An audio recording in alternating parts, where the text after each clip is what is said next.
Hi, everyone. My name is Tim. Welcome to the All Out Coach podcast. This is your show that shares some memorable messages of mentorship from guests that I invite and from some ideas that we share together in our community. Well, a lot of these moments can change your life. So today, I'm very excited about presenting to you David Alto, who has a new book out called The Fear of Confidence. And he'll talk to us about how to confidently share your messages on LinkedIn and in life. He's a content creator that's incredibly generous that I connected with recently. He helps many people with careers, resumes, among many other important skills and roles that we have to assume in order to change our life. David, I'm so glad to have you here to share some of your knowledge with our listeners. How are you today? I am fantastic, Tim. Thank you for inviting me. Obviously, we connected on LinkedIn and to obviously then made this happen. So thank you for having me.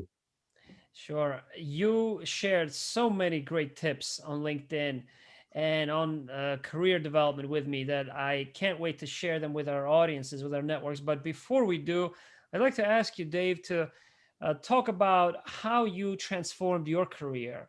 Give us a little bit of a background on your journey. Sure. So I was a multi-unit, a district manager in the retail world for a very long time. And then about 2 years ago, almost to the date, I started getting to be a little bit more active on LinkedIn. To be honest, I was afraid that the company that I was working for was going to sell, franchise.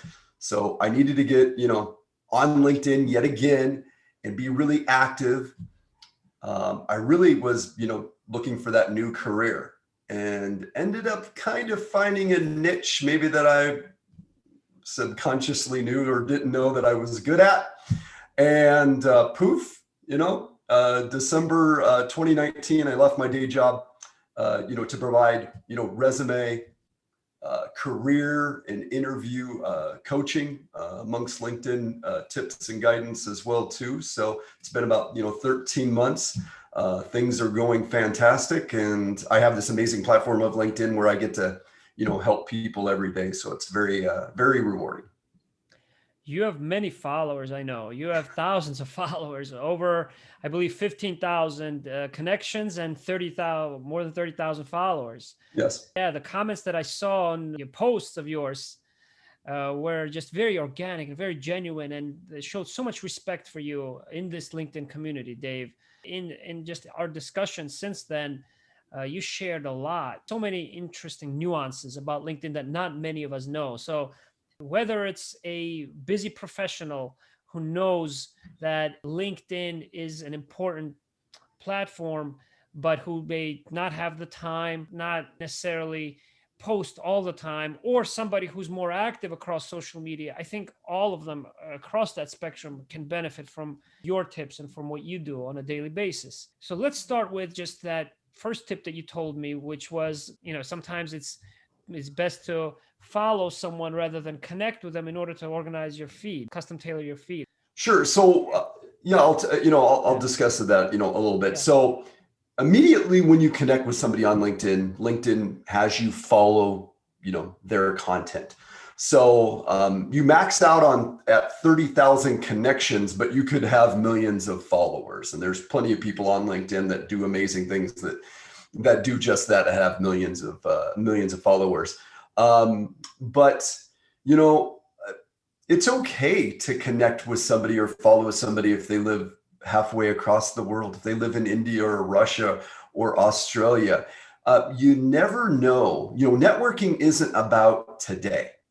It isn't about making a deal today. It isn't about getting the sale today or making a connection today.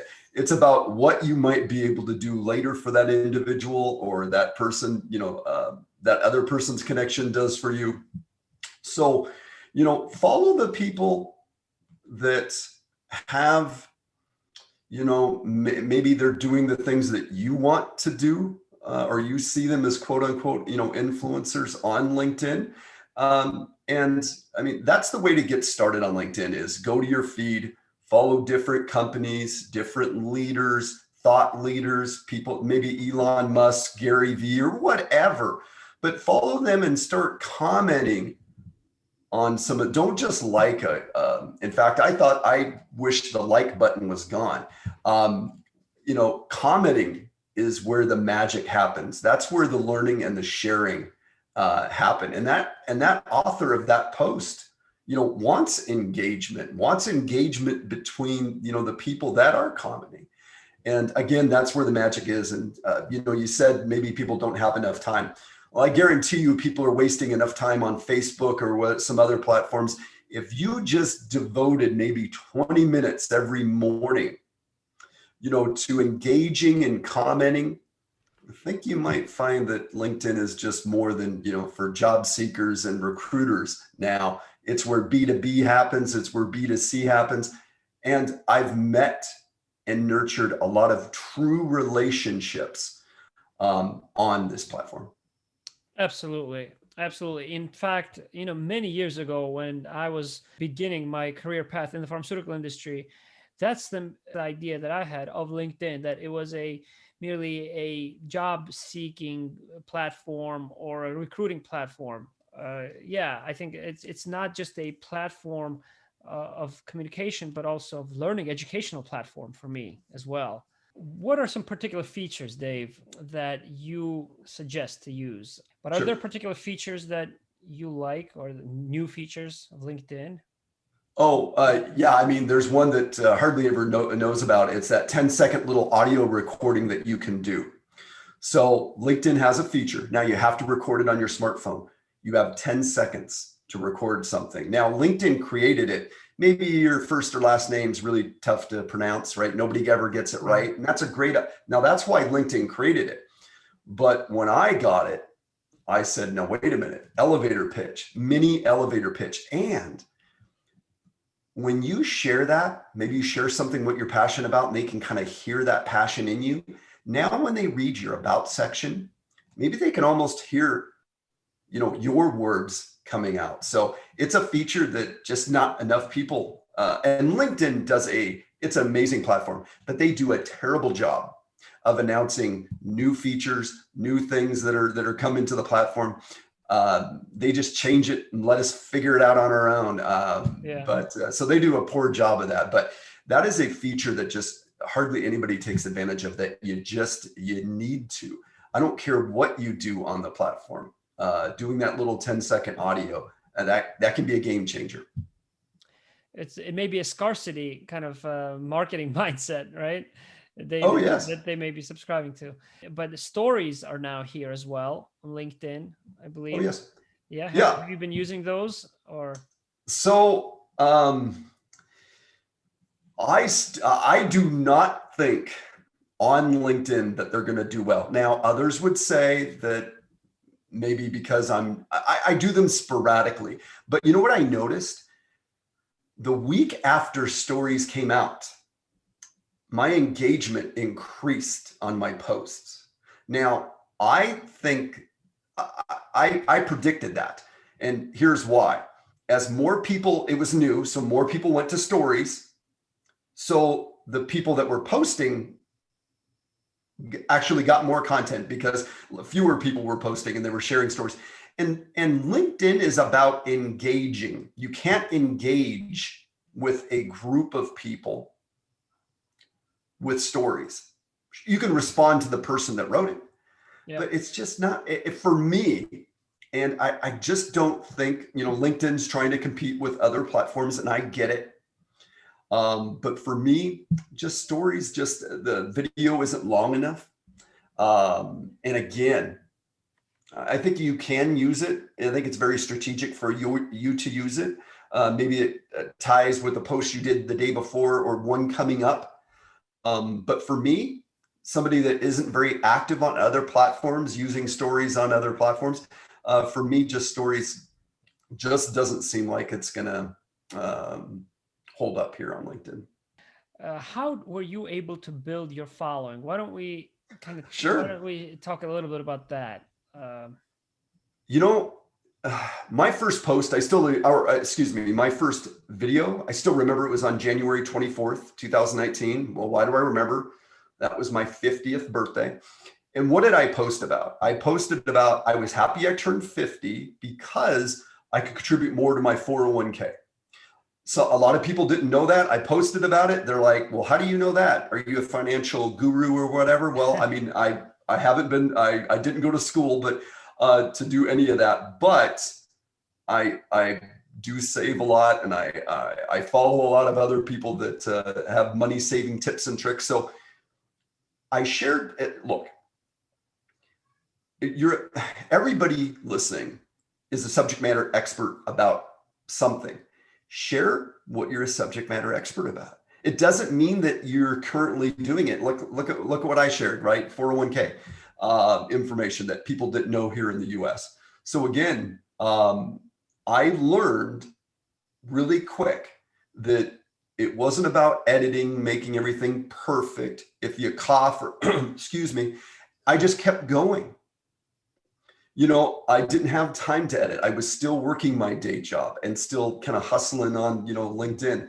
So I found that nobody cares. They care about the message. So I just kept posting more and more. I was challenged by a group of people here on LinkedIn to do this 30-day video challenge that started on July 4th of 2019. And we went 30 days posting video on LinkedIn, and that got you really comfortable posting video. I ended up going 70 straight days.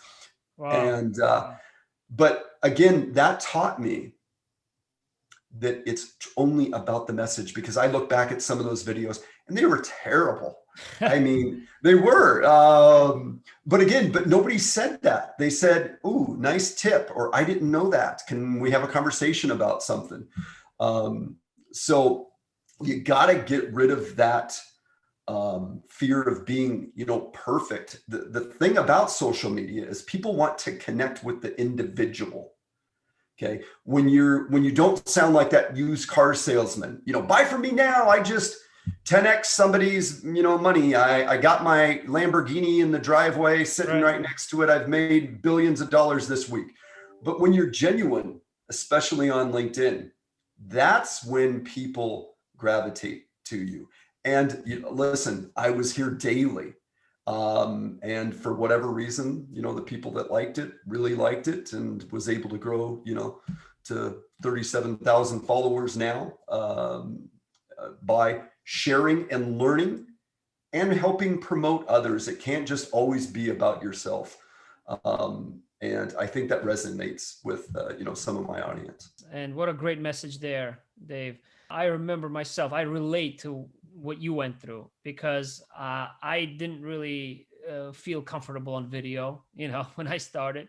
And a lot of my early videos, they had a message, but I had a lot of criticism I received from family, from friends, but I kept going because I knew that I had a message and the right intentions for others. So I think that is going to be an important lesson to a lot of our listeners here. So before you engage, then you have to come up with some kind of idea worth spreading, right? And so did you have a particular area, particular focus, or an industry in mind? Well, because of my previous, coaching background, working with teams, sales, I shared in the beginning, I shared a lot of, leadership tips, or little videos, or little photos, or little quotes. And then because I was sharing that, people saw me as a subject matter expert. So I shared more. And on my little side hustle, I was doing resumes on the side. So I started sharing some resume tips. As my knowledge of LinkedIn grew, I started sharing some LinkedIn tips, some career tips. I started doing resumes for free for people if they asked me on LinkedIn, until I realized that, I might be able to do, resumes and career coaching and interview prep, LinkedIn, tips and advice. Might be able to do this potentially full time, but I still had my, I still had my day job. So really it was through sharing and continuing to learn about the platform, learning I had value. But in, I left my day job in December of 2019, but it was August and September that I was struggling. Why would I be able to call myself an expert? I've only been on LinkedIn for a little while. I've only been sharing resume and doing resumes and career coaching for a little bit. So I suffered for something really real for a couple months called imposter syndrome. And if you don't know what that is, the simplest of terms is when maybe something you have gained a new skill or knowledge, and you're having a hard time owning the fact that, yes, you're good at something. Just because you're new at something doesn't mean that you can't own it and call yourself an expert. Otherwise, listen, there has to be tons of different experts in every industry. Otherwise, there would just be one until that person died and kicked the bucket, and then another one would replace it. So your level of expertise depends on the audience that you're talking to. So you have to be, if you can provide value to somebody, then you can consider yourself an expert and good at what you do. So I had plenty of people on LinkedIn that helped me, assisted me, and kind of explained what I was going through, because I didn't know that I had imposter syndrome. I still thought it was some made up, terminology or whatever.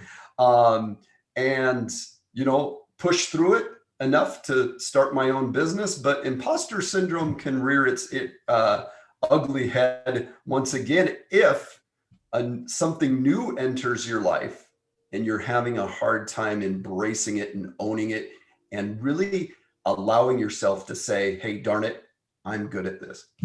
I learned about imposter syndrome for the first time 2 years ago. I was asked to present to my former class that had graduated 16 years before. And it's something that's very real now, particularly in the kind of business environment in which we live, I think, where you have a lot of leadership and little feedback, little time for mentorship.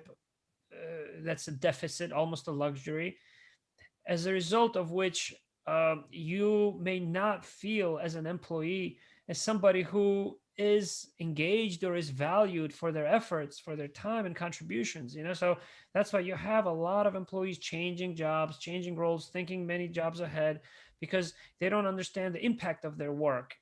And I'll share with you a personal story as well, David. There was a particular problem in how metrics were evaluated and how they were perceived by many people who were passionate about their role in my function, in the medical function in the pharmaceutical industry.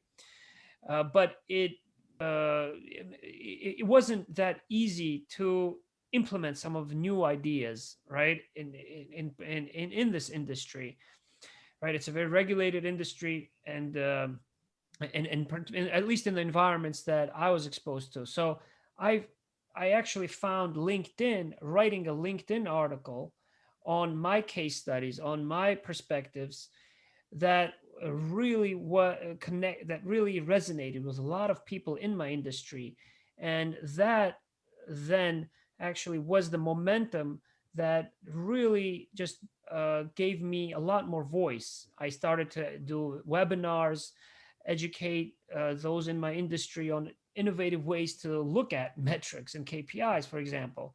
So I want to ask you about LinkedIn articles, since LinkedIn articles played a very important role in my career or personal branding, if you will. What are some suggestions you have on LinkedIn articles? LinkedIn articles are usually a pretty slow go. So I could post something today and within 24 hours have 2,000 views, 5,000, 10,000, 20,000, whatever, a post, right? But an article, because generally, you have to read it it's 1 minute, 3 minute, 5 minute, maybe a 10-minute read, right? Mm-hmm. So people have to be devoted to you or the subject. So, but the neat thing about articles is I encourage people to write them because they're also searchable online. When people search for them, they can find your article via that way through LinkedIn. But articles allow for the person that's really tied to that subject to really discuss it. And here's a way for you to think about articles. Write an article that is timeless. meaning not something in the news today, right? Write something that, again, that you could share for a long time. I posted an article in September of 2020. I think I have about 2,800 views of it. And for an article, that's an awful lot. That's because I reference it a lot. I also, you can take an article, and if you think about an article as like a book, it's probably got a few different chapters in it, right? Well, guess what? If it's got 5 little sections in it, take one of those and make that a post and reference the article. No. Send it to a client, send it to somebody that you know, and I do that, somebody that's struggling with LinkedIn or resumes. I'll say, hey, before you hire or do anything, here's this article, take a look at it. If you have any questions, if it answers everything for you, there you go, I've done my job. So yeah, again, don't write articles that are in the moment. Write articles that are, you know, timeless, that can share and make, like maybe said, like, you know, various posts that reference that article. Other features that are free versus subscription based. Can you comment on the value? Would you encourage LinkedIn users to have those premium plans that they should subscribe to? Or sure. So yeah, if you're going to be extremely active on LinkedIn, then yes. If you're the typical person that's on LinkedIn, you're not very active. Maybe you're only active when you're needing to find a job or whatever. Then no. What are the benefits of LinkedIn Premium? Well, you can see everybody that has viewed your profile. That way, you know, if somebody that is looking for work viewed my profile, maybe I could just make a subtle, you know, I saw you, you know, viewed my, you know, profile. I saw that you're currently looking for work.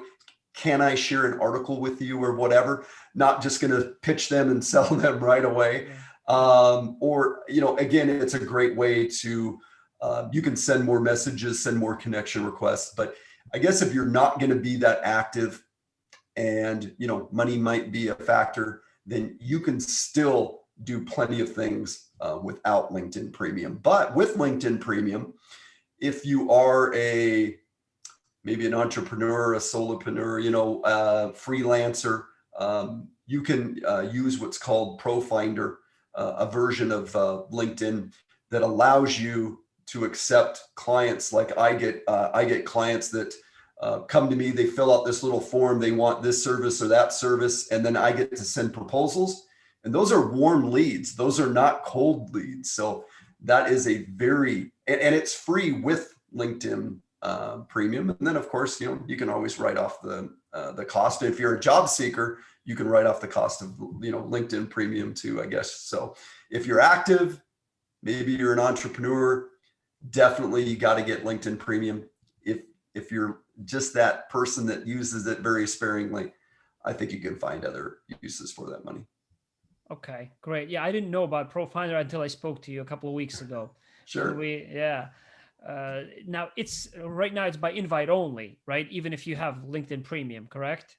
Yeah, just recently, I've been told they're going to be changing a few little things. Before you could apply, but as long as your LinkedIn profile said that you provided those services, they gave it to you. But I think they're going to be, I can't find the answer, but you know what, Tim, I'm going to connect with some other people and maybe ask that question, because I kind of want to know to be able to tell others as well. Sure. And see what's on the horizon if that is changing. Right. And I believe that what you have told me is absolutely accurate, because also I tried to connect with ProFinder after you and I spoke, because I've had Premium for a while, not because I'm searching for jobs, but because I'm getting a lot more value from LinkedIn Learning and courses as well, and from a lot of those features personally. But the ProFinder was a feature that I actually became very interested in. But right now it appears that they're rolling out a new version, because I tried to join. I can't get an answer, but that just means I'm gonna have to reach out to more people. But they're hush hush on a lot of things, so we'll see. Yeah. Well, speaking of hush hush, LinkedIn Live is another great component that that's another great source of education for me. I'll be honest with you. Oh, yes. LinkedIn News, LinkedIn user, a lot of other great influencers, Whitney Johnson, a lot of even people who have a particular niche, a particular specialty area fields that you can learn a lot about from these broadcasts with a lot of Oh, comments. yes. And so what do you attend those, and how do you recommend people to have those privileges? Because I know very Sure. few do. Oh, that is true because I've applied 5 times and I still don't have it. Maybe I should do, there's a great lady on LinkedIn, Shay Rowbottom, that applied multiple times, and she has a huge following on LinkedIn. And she finally did a little video saying about like, give me LinkedIn Live. And then they finally did it. But Oh, anyway, wow. maybe I needed to, I'm not that big of an That's a great influencer. idea. I may follow I, you up on that. maybe I should do that. But no, LinkedIn Lives are great because, now you get to, you interact. Maybe you ask some, questions. I've been on several, or I've watched them, but it's a great way to find out, more information from that individual because you get to see and hear him, talk, more in depth. They have guests. So what I say is follow people, again, that are aligned, with your beliefs and leadership and, just everything. And then, if they have live, try to catch it, whenever you can watch the recordings of those. But those are great because usually, again, you're going to get a little bit deeper in. You can ask questions. Sometimes I've been on ones where I've been just watching it and they allow you in, to then Oh, be maybe answer a couple questions on video real quick for a minute and then, kick you back out. oh, Um, great. I didn't know that. but yeah, no, those are amazing. And I've been told they're going to give LinkedIn Live to everybody eventually. Right.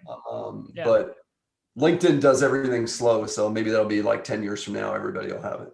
Slow, but definitely with a lot of impact, I think. Oh, yes. Because, yeah, it's the one platform that I find most valuable to me, in this distracting world where there's easy opportunities to just lose focus. So one question I want to ask you, David, is to address those people who may think that, look, I have an idea, it's important to me, I don't have a lot of views, I don't have a lot of comments, but I'll keep posting, I'll keep commenting, and I don't know what analytics to look at, but so what do you have any tips for that? Those kind of people Sure, as well. sure. First of all, yes, you just got to be consistent, please. It's like that snowball, rolling down the hill. It'll eventually get momentum. Okay. Momentum. Yeah. I'm nobody special today. I was nobody special 2 years ago. Yeah. I'm just like everybody else. I was just consistent and said I was just going to see this thing through. I didn't think that all this would happen, but yes. So listen, if you're gonna make a post, you need to use hashtags. You need to use about between 3 and 9. The first 3 hashtags you use, they have to be followed by millions of people.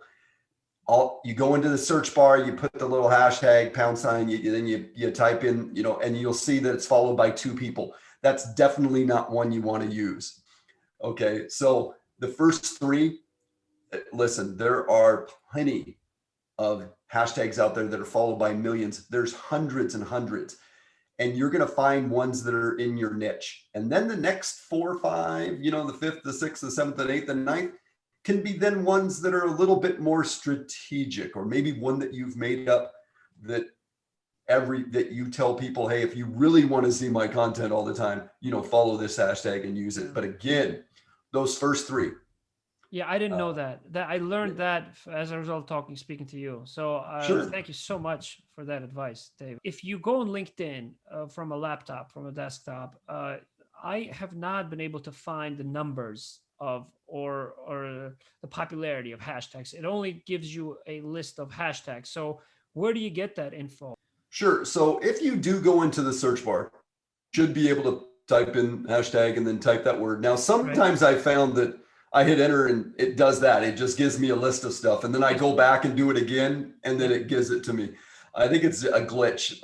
But yes, if you just go into the search bar, you should, and it should then give you exactly how many people are following. And here's why. Wow, I don't have Here's why.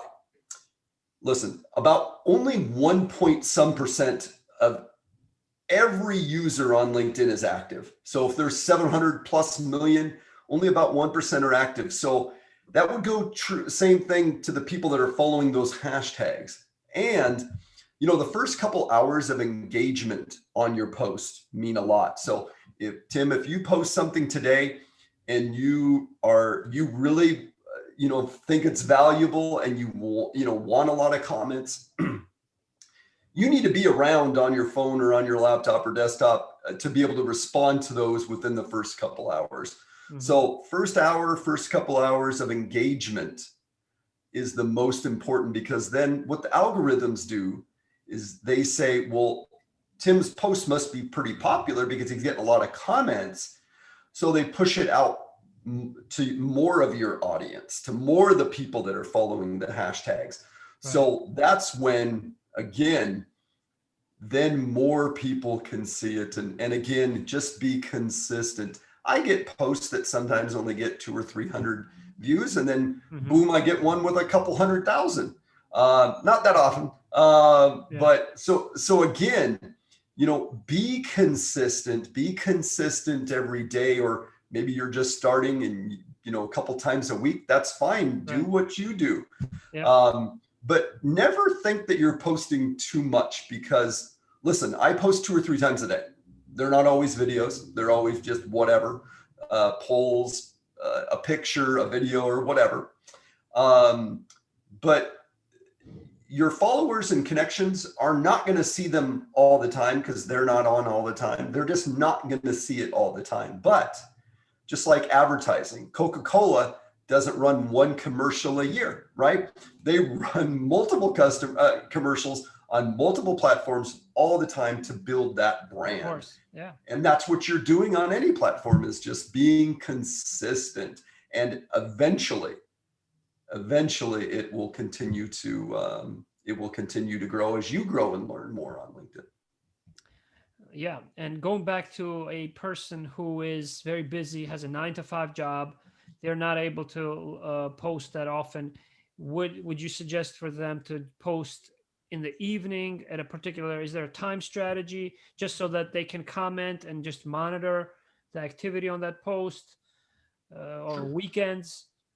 Sure. So on LinkedIn right now, Tuesday mornings, Thursday mornings are about the best for engagement. Morning, so whatever the morning is for you. Now, remember, we live in a global society though. So sometimes my posts at 10 p.m. do well because I have connections and followers all over the place. So 10 p.m. might be the morning, might be Tuesday morning or Thursday morning somewhere else. So it really depends on where your connections, where your followers are at, on the globe. But again, generally, Tuesday mornings, Thursday mornings are about the best for engagement, anywhere between maybe 6 and 9. It's when people are going to work, getting ready for work, maybe just getting at work, maybe goofing around, maybe traveling, via bus, train, or whatever, maybe driving. No, hopefully not texting and driving. Right. But so again, those are about the best times. But I've had other times where, a year ago, Sunday mornings at 5 a.m. And yeah, I get up pretty early, even on the weekends, but Sunday mornings at 5 a.m. for whatever reason and I never looked into the analytics of why, but for whatever reason, like posts at 5 a.m. for me on a Sunday would blow up. I didn't go back and look. This has been some time ago. So again, it depends on your audience as well. Is there a particular app you use for analytics? What do you suggest? So because I post so much, about a year ago, I was going, oh my God, I got a post right now. I'm busy, whatever. Right. So there's software out there that allows you to, generate posts at a later date.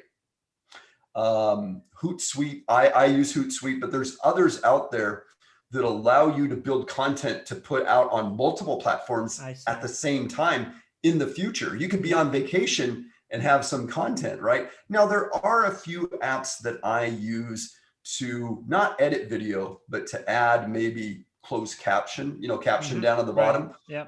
I use those occasionally, but to be honest, the phone, and when you shoot video, please don't shoot video this way, shoot video this way. For LinkedIn. Yes.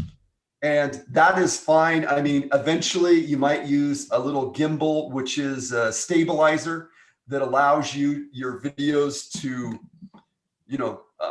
a year or so ago, a peer of mine before I left my day job said, Dave, I have some tips and advice I can give you. And he wasn't, active on social media, but he goes, if you get this, your hand won't shake, because try holding your phone even just for a little bit. It's not because you're weak. It's just because after a while, your phone starts to shake. Well, things like this, again, so that's not just a tripod, but a video stabilizer. Let's make that clear for the listeners and those who watch. Yeah. So it allows you to move around, and then your phone just stays it's self-leveling, about 150, 160 bucks. Now in the beginning, again, it doesn't matter, but if you're going to put content out there, constantly walking around with it's just so cool, because again, it doesn't move or whatever. Right. So eventually, but I didn't use that or get anything like that until way, way later, when you up your game. But in the beginning, again, just get that content out there. You're a subject matter expert at so many things. Share a little 50-second video clip of that. Don't worry about it.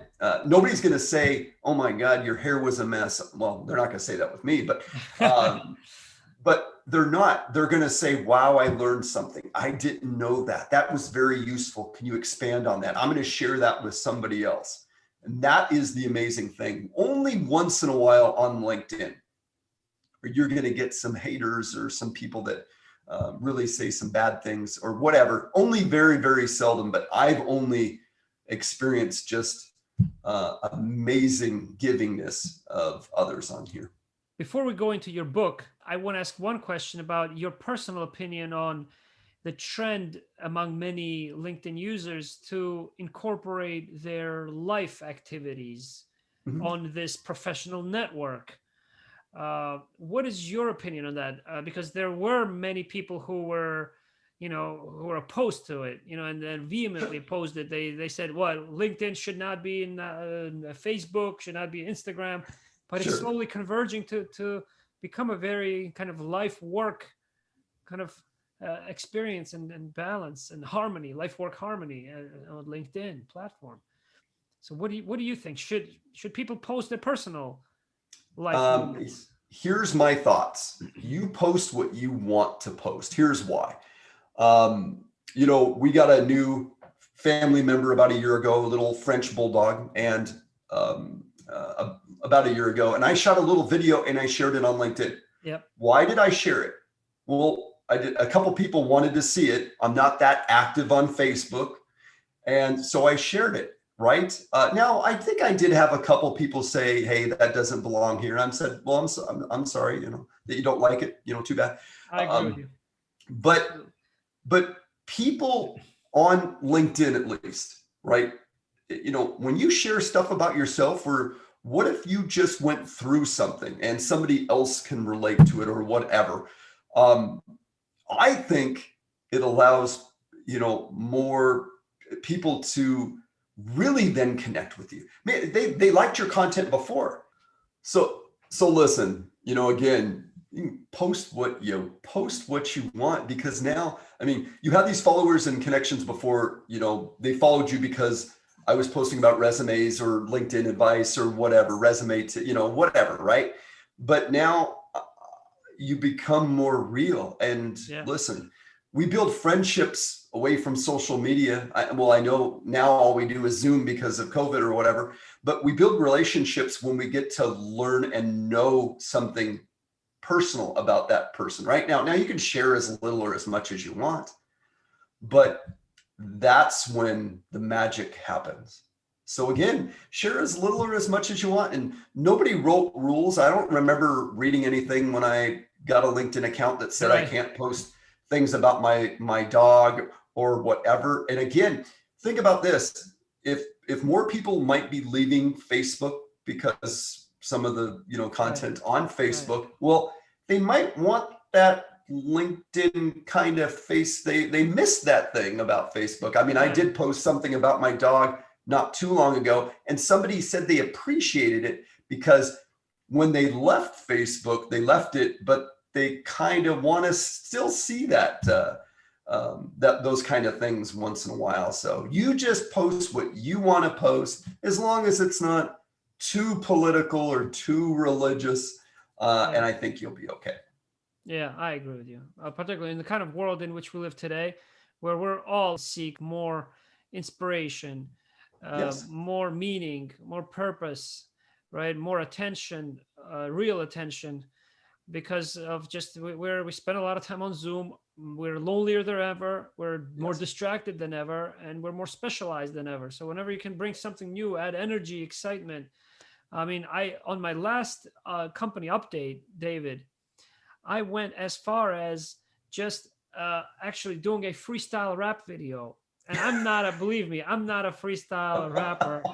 Although I have freestyle rapped in 4 languages back to back once with my family, but it was an isolated, event. You're only an expert at something that you can do consistently, I believe. So I can't consistently rap, but I did that in order to bring something new, bring a more personal flavor to my update. Instead of just having a company update, I actually accompanied it with a video that was still relevant to my job. And so that was something that I had done because I firmly believe that you have to incorporate and integrate your personal life into work. That way you bring your genuine self to the professional environment, college. So yeah, I agree with you wholeheartedly. And for LinkedIn, you mentioned the rules for LinkedIn. I actually have to mention this since we're talking about LinkedIn. Sure. I had the privilege of actually being at LinkedIn, and they have this one room called the Speak Easy room, that I actually was able to see, where they still have many different rotary dial phones at the entrance at the door of one room, which after you open it, there's a bar there for people or employees who work at LinkedIn. That I only saw that in like 2 years ago when I had the opportunity to go there. And I remember I posted that on LinkedIn, and it got a lot of views, a lot of comments. I've tagged some of the influencers on LinkedIn. Sure. But the one message that's clear from LinkedIn is that in terms of their vision is that they want to create an economic opportunity in every single professional who's a member of this platform, which they really give a lot of opportunities to do. I think, and so with that in mind, with having the confidence to use this platform, I want to talk to you about the intriguing title that you chose, The Fear of Confidence. Sure. What is the inspiration for the book? Okay, so I shared a little bit about suffering from imposter syndrome in mid 2019. So, all right, October 20th, 2020, not that long ago, right? I had my first paid speaking gig. Now, I've spoken, I've gave speeches, in front of in my previous career, right? In front of groups and my peers and whatever, right? But being paid for it, right? So, I had my speech down. I, knew it up here, everywhere. Even the night before, I went to the room where I was going to be, presenting, and I did it. I videoed myself. I crushed it. Day of the event, maybe the first 5 minutes didn't go so well. So what I did the very next day, October 21st, I flew from Orlando, where my speaking engagement was at, to Seattle, Washington, about 6 hours. And well, with still the thoughts of that first 5 minutes, beating myself up, how dare I ever do anything like that again? I needed to get all that out. I needed to eliminate it right away. So I started typing on my laptop. Nothing else to do, right? Can't talk to the person that's a space, but beside me. We had the seat between us, open for COVID, but I didn't know them, and can't talk to them because of COVID and everything. So got on my laptop and I started journaling. I've never journaled in my entire life. I type extremely fast. Thank you, Mom, Oh, for telling. great. Thank you, Mom, for telling me to take typing. I took 3 years in high school. I still typed 70 words a minute. I needed to get that out. And by the time I landed in Seattle, I was like, I had forgiven myself. I knew that the next time that I did this, and there will be a next time, that I won't go through that, because I had suffered from imposter syndrome yet again. Even though I was confident about the speech, knew the material, right? Could live it, but I was being paid. It was the first time I was being paid. So I didn't give myself permission to say that I could do a good job. So I struggled in that first 5 minutes. And then after that, I just kind of, but again, so I wrote it. Now it's not a novel. It's not some 300 pages, but it's sharing my journey with imposter syndrome yet again, a little bit about my experience on LinkedIn. And then I share some quotes and some other, I share a couple doctors in the book and where they talk about how fear impacts us, mentally, spiritually, just how fear and how the lack of confidence really hurts us and really hinders us from sometimes doing something new, reaching a goal, or allowing ourselves. The title was really, the title came quick to me, because again, it was about confidence, about being, afraid, that fear. So it's really the fear of, again, allowing yourself to be given that confidence. So that's how the book came to be. I received some great feedback from some people suffering from imposter syndrome kind of already. And again, it's not going to change any lives other than, again, or masses, again, it's not going to be on the New York bestseller, but by journaling that. Not until people are going to listen to it on All Out Coach. Well, that's right. You have millions of followers there, listeners. So, no, writing this book was more about just me, just getting it out so that it never comes back again. Or if something, I might suffer from imposter syndrome yet again from something new that comes into my life, but I know how to conquer it a little bit better. And so that's why I wrote it. And you share how you conquered it in the book, correct? Oh, yes.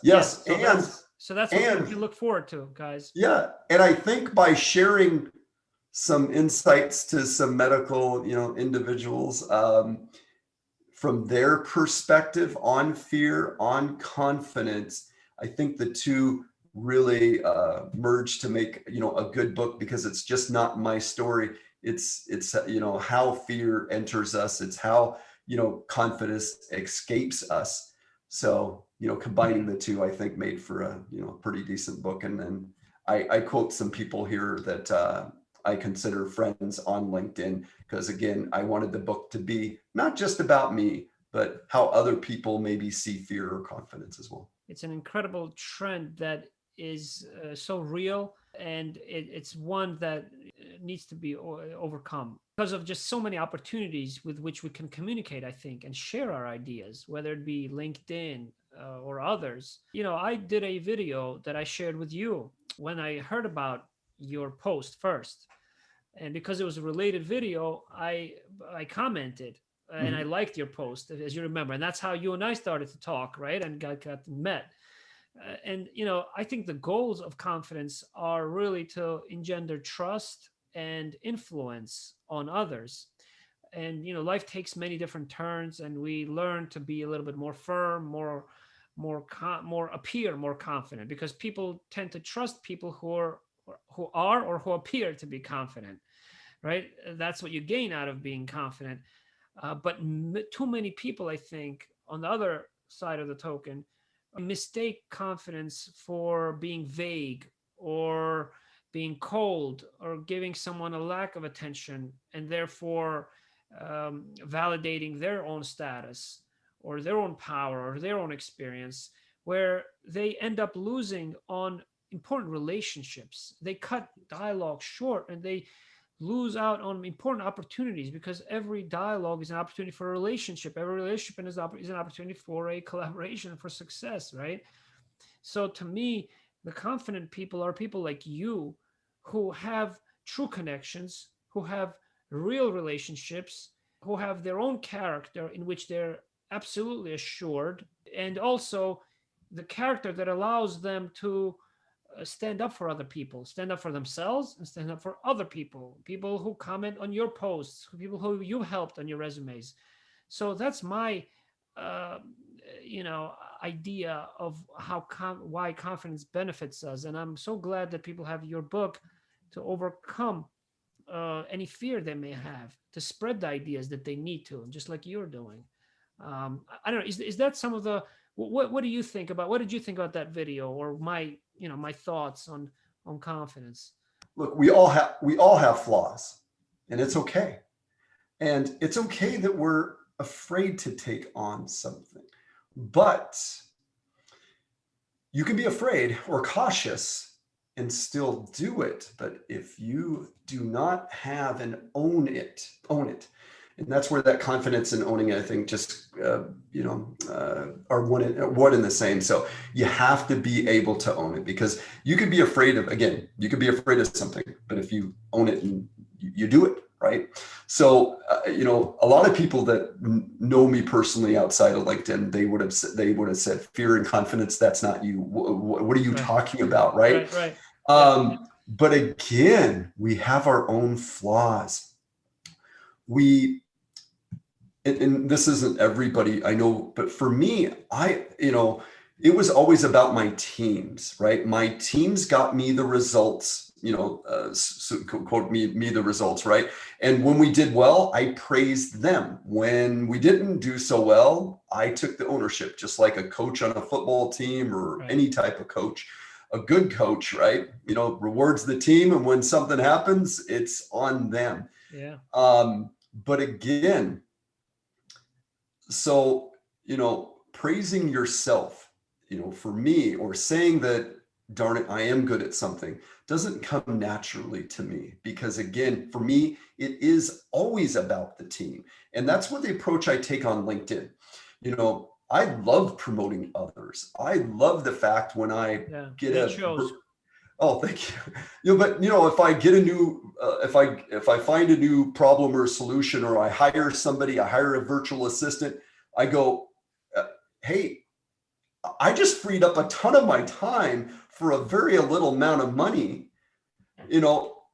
This is amazing. Reach out to somebody, or do this or do that. So, sharing others has just been something I've done for decades. But I try to stay humble. Yes, I have lots of followers, but again, I don't have those followers if I don't provide, value, and I'm genuine in the delivery of that. And sharing ideas is often the product of asking the right questions, which you now taught me and reminded me that you can do more now on via polls on LinkedIn, because they're trending, right? They're getting a lot more attention and traction now. Yeah, polls are amazing for two reasons. One, somebody has to vote, right? Yes, no, or multiple choice, but they usually comment as well. And when somebody votes, they're kind of given their permission to you kind of following up with them. So about a month before my book came out, I did multiple polls, some asking, have you suffered from this or suffered from that or this or that? And kind of giving people, permission for those people that voted for me to follow up. And I found one individual that said, yeah, I'm suffering from this. I don't know what it is. So I had a conversation. I sent him my book for free because, one, he wasn't asking for it or anything, asking for the book or whatever. But I thought he could benefit from it, and he really enjoyed it. And we're going to have another conversation here later. So polls are really good for future engagement. Again, not always just that B2B or B2C or selling them something, but that could spark, a conversation or whatever. So polls are very trendy right now. Obviously, you don't want to do them every day, maybe a couple a month or whatever. But it's great for, again, continued conversation and dialogue, depending on, the question that you're asking. Yeah. David, you mentioned virtual assistants, and Yes. my thought there earlier, my remarks on trust. People trust people who are confident. So, how do you confidently give trust to virtual assistants, or how, Sure. because virtual assistants then have access to a lot of your passwords, everything, Sure. privacy issues. Can you talk a little bit about the trust factor in virtual Sure. assistants from your experience? Well, for one, I interviewed more than a few. And, I found somebody that, I wanted a virtual assistant that kind of knew LinkedIn. Mm-hmm. They don't post for me. They do some other stuff behind the scenes. But yes, with passwords, but I wanted somebody that knew LinkedIn. So I looked at various, content. And again, I think it's just, you trust your employees, right? And you trust them because of the time and the nurture that it took. So I didn't hire the first person. Maybe I followed them for a little bit, asked additional questions. So again, you have to have some type of trust, and what you're going to get in return from hiring a virtual assistant, you can find things to get rid of. Yes, you're going to have to spend a little bit of money, but you're going to earn and get time. Yeah, Whether that's time to do something else. So again, I'm very trusting until somebody gives me a reason not to. Just like, let's face it, a lot of people are working from home now, right? Well, companies got to entrust that, and I know a lot of companies didn't want to do this, or a lot of managers are like, oh, geez, if Sally's working from home, she's just going to screw around with the kids, or, this person's going to shoot video on LinkedIn all day or whatever. But if they do the work, or, reach out to some references or whatever. So I think we got to be trusting. We can't just be cynical. There are companies that are now pivoting, that are providing unlimited paid time off to their employees during this pandemic and virtual environment, in which they've found that people actually end up working more when they're trusting their employees. To your point, to your points that you mentioned earlier. Google actually has some no meetings weeks, apparently, I read, where there's some weeks where no one has virtual meetings because they respect people's time and their attention and the deep uninterrupted work that they can do without virtual meetings also, and they trust. So it's a very interesting perspective on confidence that we have, and that the confidence that we give others, that we share with others as well, I think. Thank you, David, for so many great insights.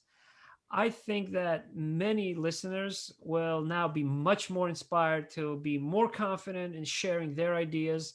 I want to give this opportunity to you to share any idea that you want to spread. LinkedIn is pretty much it for me. So all you have to do is go find me on LinkedIn. I'm happy to connect.